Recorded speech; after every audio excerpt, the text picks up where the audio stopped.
The air inside the small cafe was warm, filled with the gentle clinks of cutlery, the smell of fresh bread, and soft jazz music playing from an old speaker in the corner. Outside, snow blanketed the sidewalks, and passers-by wrapped their coats tighter to brace the wind. But inside, Jonathan Blake sat calmly across from his 10-year-old daughter. Emily hopping tonight would be a peaceful memory for her. It had been a rough year. Ever since his wife's death, Jonathan had been trying to piece their life back together. He worked remote construction jobs, juggled homeschooling when he could, and made sure Emily never felt the full weight of the empty space at home. Tonight, he brought her here to make her smile, just the two of them. Some hot chocolate, a warm meal, maybe even dessert. Then Sophie arrived at their table. She wasn't just a waitress. Something about her made Jonathan instinctively alert. Her smile looked soft, but beneath it lived unease. Her uniform was neat, but her hands, he noticed them instantly, were clenched, fingers twisted nervously together just above her striped apron. She avoided eye contact, kept her gaze lowered. When she finally met Jonathan's eyes, it was only for a second. Then she turned away too quickly. That was the first sign. The second came when she returned with their drinks. As she leaned in to place the cups, Jonathan caught the faint tremble in her arms. She spilled a bit of cocoa on the table and flinched, not at him but toward the kitchen. Her breathing hitched as she whispered, "I'm sorry," while wiping it up. He noticed then her sleeve had slipped up slightly, revealing a faint blue mark on her wrist. A bruise, not fresh, but not old either. He gently said, "Take your time, no worries at all." Her eyes softened just a little, like she wasn't used to being spoken to kindly. That was the second sign. Emily, always observant like her mother had been, leaned toward Jonathan and whispered, "She looks sad, Daddy." Jonathan nodded, watching the waitress walk toward the counter. A man stood there, tall, bald, wearing a stained manager's badge. His arms were folded, eyes sharp and cold as they followed Sophie's every move. Jonathan saw her flinch again when the man jerked his head toward the back, a silent order. She obeyed immediately. That was the third sign. When Sophie returned a few minutes later, her eyes were slightly red, not obvious but there. She tried to smile again, but her hands were shaking as she placed the plates on the table.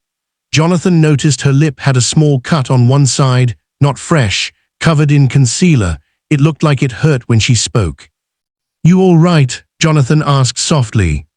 She hesitated, then nodded too quickly again. "Yes, sir, just tired." That was the fourth sign. But the final sign, the one that broke Jonathan's silence, came not even 5 minutes later. From their table near the window, Jonathan watched as the manager approached Sophie again. This time, he grabbed her by the arm, tight and firm. She jerked back, looking around in panic. He whispered something, and Sophie's face went pale. That was it. Jonathan stood up. "Hey," he said, his voice calm but commanding. The cafe suddenly quieted. Emily looked up at her dad with wide eyes. The other guests paused mid-bite. The manager looked over, annoyed. "Problem." Jonathan walked over slowly, keeping his voice steady. "Yeah, you putting your hands on her." "Sir, this is none of your business. She works here and—" "She's not your property," Jonathan interrupted. "And I've been watching you the whole time. You're not managing, you're threatening." Sophie stood frozen, her lips quivered, eyes now brimming with tears. "I said leave her alone," Jonathan continued, his voice rising slightly. "You lay a finger on her again, and I'll make damn sure every customer in this cafe hears her story. And if that's not enough, I'll call the police." The man scoffed, but his face paled. People were watching now, phones were out, recording. The whispering had started. A couple near the entrance stood up and moved closer. A younger guy by the register narrowed his eyes at the manager. He knew he'd lost the crowd.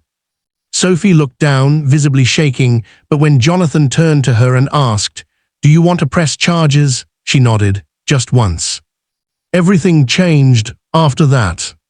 The police came, witnesses gave statements. Sophie sat at the back of the cafe with Emily and Jonathan, holding a cup of warm tea while trying to calm her hands. She looked nothing like the frightened waitress from earlier. Her shoulders were still hunched, but her face had color now. Relief, maybe, the storm was breaking. "I didn't think anyone would notice," she said quietly.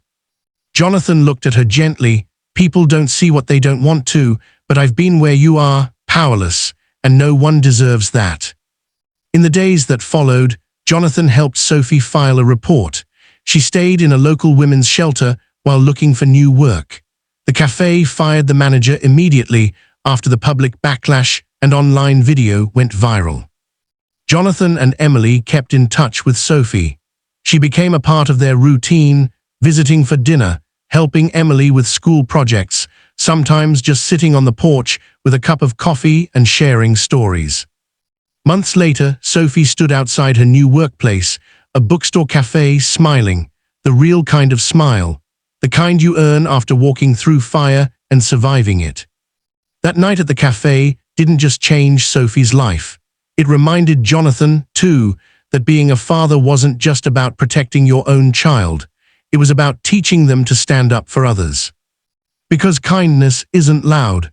It doesn't always wear capes or carry shields.